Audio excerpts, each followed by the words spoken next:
Hi, this is Jolene Morales, and I am doing my sheep heart dissection. And this is my work area. I have the paper, nothing written on it. I have my little dissection kit. I have my sheep heart here. I have an extra box of gloves, and I'm going to be putting my phone inside of a mug, trying to stabilize it. I think everybody else used a tripod or something, but I've recorded this video 3 times, and this is probably the only thing that might work. So here it goes.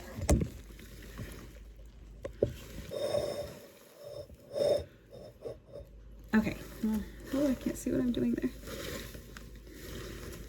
Okay, hopefully this works. Okay.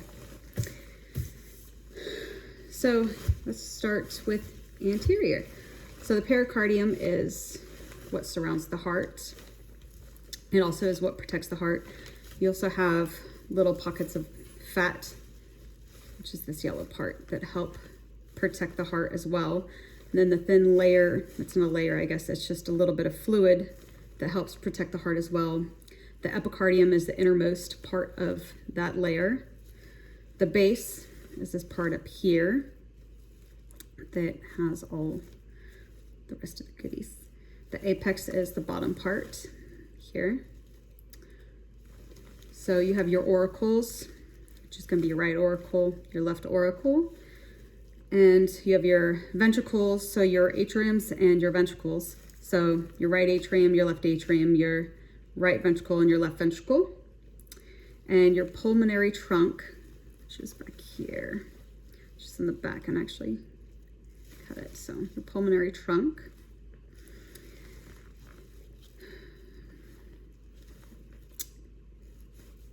So when it goes into the right ventricle, it pumps the deoxygenated blood into the pulmonary trunk and to our pulmonary arteries.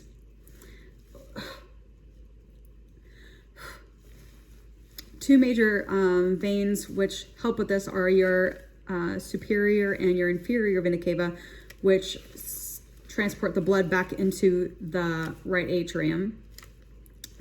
Your superior vena cava controls the blood flow for your superior areas, so your brain, anything like that, your head, your neck, your upper limbs, your arms, things like that. And obviously your inferior vena cava does everything below. So interior, so cut it open. I don't know how to make this a better angle for you. Your myocardium is your thickest layer of the heart. So you have like the thick part, and then your pericardium, your epicardium would be like that innermost part, your endocardium. So your right atrium and your left atrium. So the easiest way for me to remember that is that the right side is always thinner than your left side, because your left side is like the workhorse. So it's also a lot harder. Okay, so my little thing. The opening of the superior vena cava and the inferior vena cava, which is in the back. So I have this just to kind of poke through it, which goes into the right atrium. So there's this one. And then, sorry.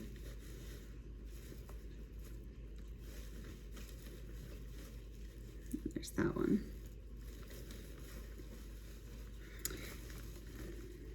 I'm not sure if I was supposed to do that on the inside.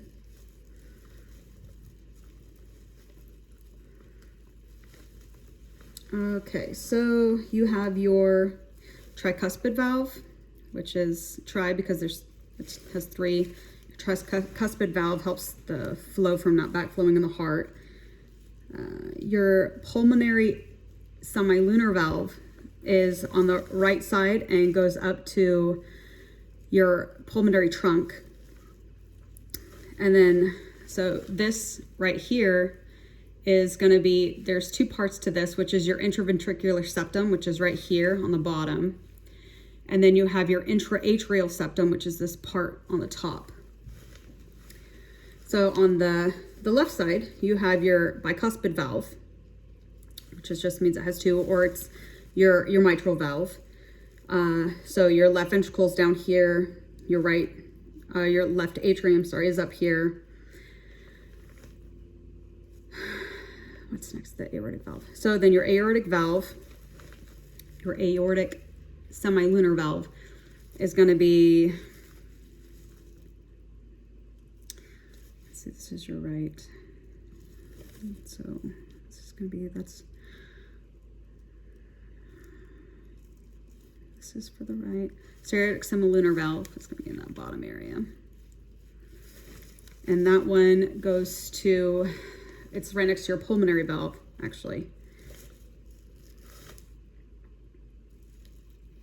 So these little things here are your Purkinje fibers, your chordinae tendineae, which are like your heartstrings, and they are attached to the papillae muscles, which help control the heartstrings.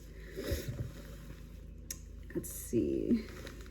Interior bicuspid valve, the left ventricle, aortic semilunar valve, and the aorta. So your aortic semilunar valve goes up through into the aorta.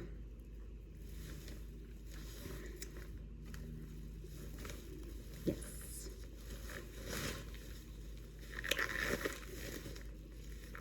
Oh, wait, no, hold on. I'm supposed to show you the pulmonary valve, which is, let me cut it right there, the pulmonary valve. And that concludes that part. So in essence, your blood flow would be from your atrium, so the left atrium. Sorry, I'm messing this all up, I'm so nervous. So your superior vena cava or your inferior vena cava to your right atrium, and then that would flow through your tricuspid valve into your right ventricle, and then your right ventricle to your pulmonary valve, through the pulmonary arteries to the left atrium, then passing through the bicuspid or the mitral valve into your left ventricle, then from your left ventricle to the aortic valve, and then out through the aorta. Yes. Sorry, very nervous. I hope you're having a great day. Bye.